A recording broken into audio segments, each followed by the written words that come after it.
Fala pessoal, sejam bem-vindos, começando mais um vídeo com muitas informações importantes. Mas antes, eu peço para que você se inscreva no canal, deixe o seu like e compartilhe o vídeo com o máximo de pessoas. Giro na tela e notícias a seguir.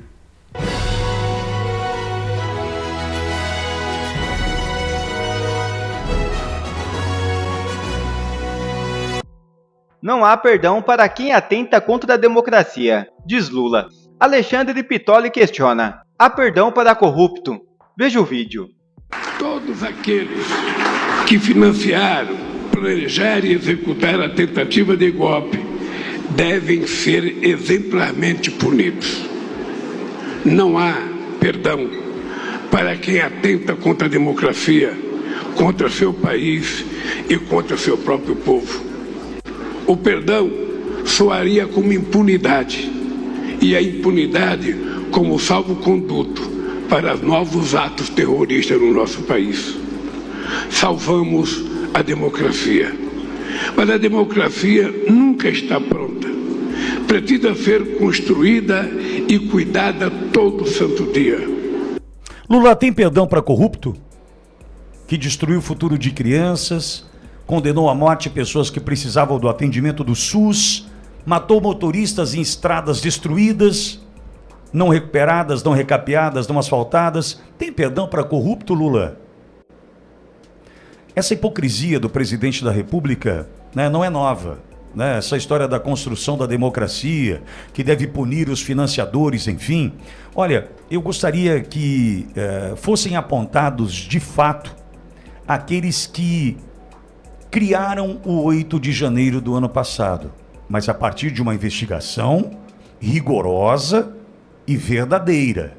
Não essa investigação mequetréfica que a gente tem visto por aí, que aponta, por exemplo, que alguns foram indiciados pela justiça sem o acesso às imagens dos prédios, para saber se de fato aquela pessoa vandalizou, depredou, quebrou. Como, por exemplo, para mim, o principal caso, que é da dona Jupira, que foi encontrado com a dona Jupira material genético da dona Jupira numa garrafinha d'água e o seu RG. E mesmo assim, condenada a 14 anos de prisão, uma senhora de 60 anos, destes 14 anos, 12 anos e 8 meses em regime fechado. Então, veja, a gente precisa deixar essa hipocrisia de lado, deixar essa mentira, essa narrativa que é contada quase que diariamente por essa esquerda suja, e falar a verdade. Vamos investigar então quem financiou. Quem financiou de verdade, Lula. E não simplesmente quem ajudou a pagar um ônibus ali, outro acolá, para uma excursão para Brasília, para uma manifestação que era pacífica, desde que não tivesse os infiltrados da esquerda, que não tivesse a participação destes que chegaram antes nos prédios e contaram certamente com a anuência de muitos que compõem o seu governo, Lula. Não vem com essa história não de, tem que identificar os financiadores. Tá bom, não tem perdão para estes. Eu só devolvo com a pergunta, Cláudio, tem perdão para corrupto, Cláudio? Para corrupto tem perdão total no Brasil, pode roubar à vontade, impunidade absoluta, liberação geral das cortes superiores para cima. Isso daí já está provado, documentado. E perseguição contra promotores, procuradores, juízes e pessoas que tentam enfrentar a corrupção. Esse país é uma cleptocracia, é um governo de corruptos. Basta olhar na tua cidade, em todas as cidades, quantas pessoas de uma vida normal entraram para a política, viraram políticos profissionais e todos passaram a ter um padrão de vida sempre com empregos garantidos, mesmo quando perdem eleições, botam ele em cargos de 6 mil, 8 mil, 10 mil, 12 mil por mês. Isso é oficial, fora outras coisas que vão surgindo. Então, o Brasil hoje é um país onde a impunidade para o criminoso da política é quase que absoluta. Mas eu chamo a atenção para uma coisa, Alexandre Pitoli. O Lula está falando o mesmo discurso com as mesmas palavras do Alexandre de Moraes. O alinhamento do discurso político do Lula com o Alexandre de Moraes é total. Não sei se é uma esperteza do Lula em repetir frases que o Alexandre de Moraes está falando, para mostrar o alinhamento político dele, Lula, com o Alexandre de Moraes, para dar a impressão verdadeira ou falsa de que eles estão no mesmo barco.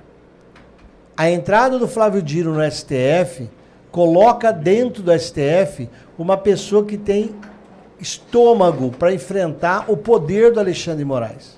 A grande disputa do poder no Brasil é quem mandará no STF. A linha do presidente Lula, que agora pôs lá dentro um boxeador de alto peso, que é o Flávio Dino, que é uma grande briga que vai acontecer dentro do STF, que quase raramente vai ser falada aqui fora. E essa queda de braço que vai acontecer no STF, se o grupo do Lula ganhar, aí o Alexandre de Moraes fica por baixo. Quando o grupo do Lula tiver 6 votos no STF, excluindo o Alexandre de Moraes, quando o grupo do Lula tiver 6 votos, sem precisar do Alexandre de Moraes, o grupo do Lula controla totalmente o STF. Aí podem começar até a querer enquadrar o Alexandre de Moraes. Então o Lula hoje faz um discurso que repete palavras iguais ao Alexandre de Moraes. E essa é a frase que o Brasil tem. Lembrando o seguinte, o ministro Alexandre de Moraes deu uma entrevista para o jornal o Globo, onde ele assumiu, ele declarou que ele, no 8 de janeiro, recebeu um contato através do Flávio Dino, do presidente Lula, perguntando sobre as consequências jurídicas do 8 de janeiro. Ele disse na entrevista para o jornal o Globo que ele, Alexandre de Moraes, orientou que tinham que pedir para o STF evacuação de todos os prédios públicos, quartéis e prisão de eventuais pessoas do poder em Brasília ligados a isso. E ele diz, Alexandre de Moraes, para o jornal o Globo, que ele ligou, conversou com o Bessias, que é o ministro AGU, e orientou. Tudo que eles usaram para derrubar a Lava Jato, o Alexandre de Moraes confessou. Esse é o Estado brasileiro hoje.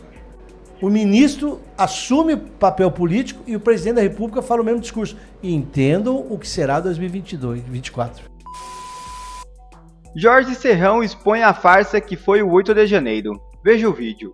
O presidente Luiz Inácio Lula da Silva está completamente PT da vida com a definição que foi dada sobre o 8 de janeiro pelo seu ex-ministro, o comunista Aldo Rebelo. Disse Aldo. Ele disse que o 8 de janeiro é uma fantasia entoada por Lula e seus seguidores para manter viva a chama da polarização política e dar tração a uma aliança entre o executivo e o judiciário. Isso. Tudo isso para se contrapor ao poder dominante no Brasil.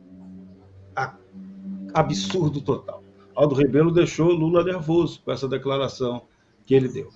E a gente sabe que a verdade sobre esse 8 de janeiro é que o sistema de poder no Brasil, na verdade, ele deu um golpe, usando a narrativa desse 8 de janeiro como pretexto para implantar uma ditadura legal que eu caracterizo como nazista, comunista e fascista, sustentada por uma juristocracia. Essa que é a nossa triste novidade.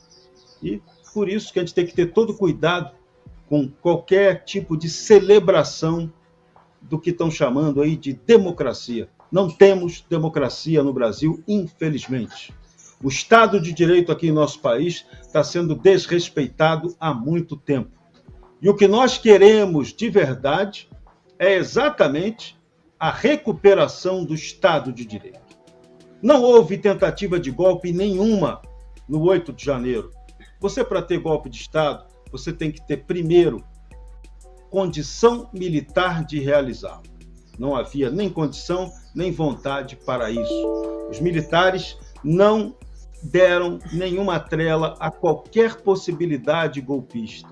Isso aí chegou a ser aventado por alguns grupos em redes sociais, só que o próprio presidente Jair Bolsonaro sempre rechaçou qualquer alternativa que ficasse de fora das 4 linhas da Constituição.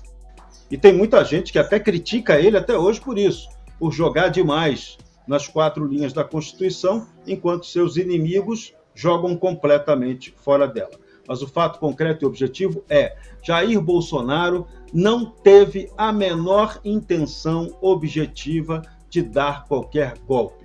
Quem está no poder pode dar golpe, tem condição de gerar as pré-condições para dar golpe. Jair Bolsonaro definitivamente não teve essa intenção, mas é essa a farsa que o sistema de poder fica tentando contar o tempo todo. E o pior, agora temos uma declaração recente do ministro Alexandre de Moraes dizendo de que há indícios de que os ataques do 8 de janeiro podem ter sido coordenados com orientação de militares treinados por forças especiais. Ele diz que a Polícia Federal continua investigando essa possibilidade. Ou seja, o ministro avança na tese, na denúncia, na acusação que ele fez de que membros das forças especiais brasileiras estavam tramando algo para sequestrá-lo, né, e até matá-lo. Ou até, segundo ele relatou, um grupo mais radical queria até enforcá-lo na Praça dos Três Poderes. Pelo amor de Deus, isso é algo absolutamente inacreditável. Silvio Santos diria: isto é incrível, mas é incrível, é uma fake news incrível, uma possibilidade que não existe. Não podemos acreditar nem dar trela para essa possibilidade, mas o fato é que isso está sendo investigado pela Polícia Federal no âmbito dos vários inquéritos comandados pelo ministro Alexandre de Moraes. Então, o 8 de janeiro está sendo, na narrativa oficial, uma grande mentira, uma grande farsa. Conversa fiada pura. Não havia condição para golpe, não tinha ninguém com intenção objetiva de dar golpe. O que eles querem forçar a barra é que havia pessoas na porta dos quartéis cobrando uma solução que chamavam de intervenção militar. Dado o objetivo da realidade, os militares ouviram isso, mas eles não tiveram em nenhum momento a menor intenção de promover qualquer intervenção. Eu cansei de dizer isso ano retrasado, quando eu trabalhava na TV Jovem Pan, e era muito criticado quando eu falava isso. Não tem a menor chance dos militares fazerem qualquer coisa. Os militares não vão fazer nada. Tinha gente que ficava PT da vida comigo, dizia: o Serrão está jogando do lado do PT, não está acreditando que algo pode acontecer. Não, eu era claro e dizia: não vai acontecer, não ia acontecer, não pode, não poderia acontecer. Militar não é para dar golpe. Esse é um ponto objetivo. E os nossos não estavam comprometidos com isso. Mas os nossos, além de não estarem comprometidos com golpe, houve um problema, além disso, com eles. No 8 de janeiro, nós tivemos o dia seguinte, que foi o 9 de janeiro, que foi aí o crime de perfídia. Nossos militares praticaram a maior vergonha da história de nossas Forças Armadas, entregando aquelas pessoas que estavam lá na porta dos quartéis para a Polícia Federal. O militar, mas havia uma ordem judicial para isso. O militar, que é cumpridor da lei e patriota, deveria dizer: não vai haver prisão nenhuma. Essas pessoas serão libertadas e ponto final. Essa seria a contribuição dada para a pacificação. O que nós vimos até o momento, em nenhum instante, o sistema de poder no Brasil tomou nenhuma decisão, nenhuma atitude favorável à pacificação. A todo momento, o nosso establishment está agindo para a radicalização, para fomentar ainda mais a polarização entre quem votou no Lula e quem votou no Bolsonaro. Não contribuíram em nada para a pacificação. E tudo depois do 8 de janeiro foi em função disso. O próprio Supremo Tribunal Federal, se dizer que ele era o local para julgar essas questões, indica que não há um compromisso com a pacificação. Se houvesse normalidade jurídica, o caso seria avaliado pelas instâncias inferiores do Judiciário, e aí, depois, só muito depois, na hora dos recursos, o Supremo Tribunal seria acionado para dar a avaliação dele, o julgamento dele. Então, tudo errado. Então, não há nada para comemorar nesse primeiro ano dessa vergonha que foi o 8 de janeiro. Vergonha como atuação de quem agiu para depredar o patrimônio público. Vergonha do lado de quem malandramente incentivou, utilizou aquele 8 de janeiro para explorar politicamente, como a gente está vendo aí com a esquerda tupiniquim e a sua juristocracia. Vergonha! O Brasil não suporta mais tanta vergonha. MPF é acionado para apurar se Choquei recebeu o dinheiro do governo Lula. É isso mesmo.